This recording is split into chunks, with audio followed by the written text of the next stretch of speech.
Arts make life better. വേദിയെ ധന്യമാക്കിയിരിക്കുന്ന ദക്ഷിണ കേരള ജമിയത്തുൽ ഉലമയുടെ കേരള മുസ്ലിം ജമാഅത്ത് federation വിദ്യാഭ്യാസ board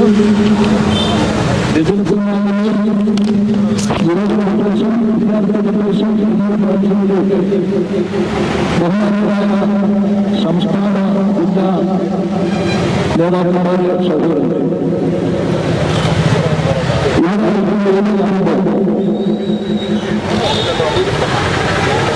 പള്ളി മെമ്പറുകളും നേതാവുകളും നന്നായി അലങ്കരിച്ചുകൊണ്ട് സമുദായത്തിന് ആത്മീയ നേതൃത്വം നൽകുന്ന ഈ മഹാപണ്ഡിതന്മാർ ഒരാത്മീയ നേതൃത്വം മാത്രമല്ല, സമുദായത്തിന്റെ അവകാശങ്ങൾ നേടിയെടുക്കുന്നതിന് ഭരണസുരാകേന്ദ്രങ്ങളുടെ മുമ്പിലും സമരം നടത്തി അവകാശങ്ങൾ സംരക്ഷിക്കുന്നതിന്റെ ഒരു പ്രഖ്യാപനമാണ് ഇവിടെ നടന്നുകൊണ്ടിരിക്കുന്നത്. ഇവിടെ നേരത്തെ മുദ്രാവാക്യത്തിലും സാഹചര്യത്തിലും മുസ്ലിം സമുദായം എന്ത് അഭിമുഖമായി നേടിക്കൊണ്ടിരിക്കുന്നത് ചിലർ പറയുന്നു. ഇവിടെ ഒരു നവോത്ഥാന ശ്രമം ഒന്നാമത്തെ മുഖ്യമന്ത്രി തലത്തിലേക്ക് ആരംഭിച്ചിരുന്ന ചിന്തിക്കുന്ന ശൈലിയാണ്. കടയ്ക്കൽ സാറും അദ്ദേഹത്തിന്റെ കെ.പി. സാറും ഞാനുമൊക്കെ അതിൽ അംഗങ്ങളായിട്ടുള്ള ഒരു സമിതിയാണ്. കെ.പി.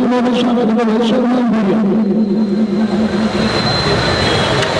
ആ സമിതിയുടെ നവോത്ഥാന സമിതിയുടെ വൈശ്വരമായി കൂടിയാണ് അദ്ദേഹത്തിന്റെ കെ.പി. സാർ.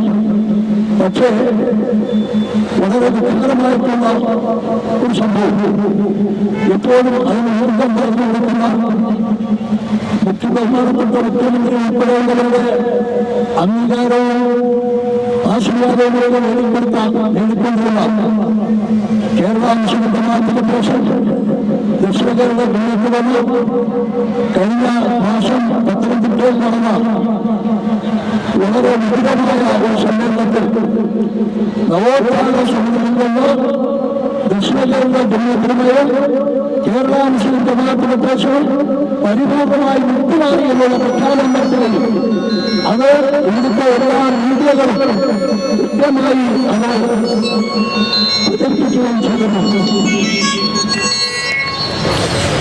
ആ തരത്തിൽ ഒരു തീരുമാനമെടുക്കാൻ ജമാഅത്ത് ഫെഡറേഷനെയും ജമിയത്തുൽ ഉലമയെയുമൊക്കെ പ്രേരിപ്പിച്ചത്, നിർബന്ധിച്ചത് അതിന്റെ ചെയർമാൻ കൂടിയായ ശ്രീമാൻ വെള്ളാപ്പള്ളി നടേശൻ അവരുടെ വർഗീയമായിട്ടുള്ള പ്രസ്താവനകളും പ്രവർത്തനങ്ങളും ഞങ്ങളെ സംബന്ധിച്ചിടത്തോളം പ്രത്യേകിച്ച് ദക്ഷിണ കേരള ജമിയത്തുൽ ജമാഅത്ത് ഫെഡറേഷൻ ഉൾപ്പെടെയുള്ള അതിന്റെ ബ്രാഞ്ചുകളെ സംബന്ധിച്ചിടത്തോളം നമസ്കാരത്തോടുള്ള മുസൽമാനും ചന്ദ്രക്കരയുടെ ഹൈന്ദവരും കുരിശിന്റെ ക്രൈസ്തവരും മറ്റ് മതചിഹ്നങ്ങളിൽ അറിഞ്ഞവരും അതുള്ളവരും അതില്ലാത്തവരുമൊക്കെ ഏകോദര സഹോദരങ്ങളായി ജീവിച്ച് പരസ്പര സഹോദരങ്ങളും സ്നേഹവും മൈത്രിയും ഊട്ടിയുറപ്പിച്ച് മുന്നോട്ട് പോകുമെന്ന ആശയക്കാരാണ്. സമുദായത്തിൽ കിട്ടേണ്ട അവകാശങ്ങൾ ഗുരുനാഥനോട് ഒരാൾ ഞങ്ങൾ സംഘടിപ്പില്ല. അത് കുറഞ്ഞതിന്റെ പേരിലാണ് മെമ്പറും നേതാക്കന്മാർക്കിരിക്കുന്ന ഈ പണ്ഡിത സമൂഹം സെക്രട്ടേറിയറ്റിന്റെ മുകളിൽ നിന്ന് ഈ സമരം പ്രഖ്യാപനം നടത്തുന്നു, ഈ സമരം നടത്തുന്നു. വാങ്ങിക്കുന്നില്ല. ഇത് ആർക്ക് വേണ്ടിയാണ്?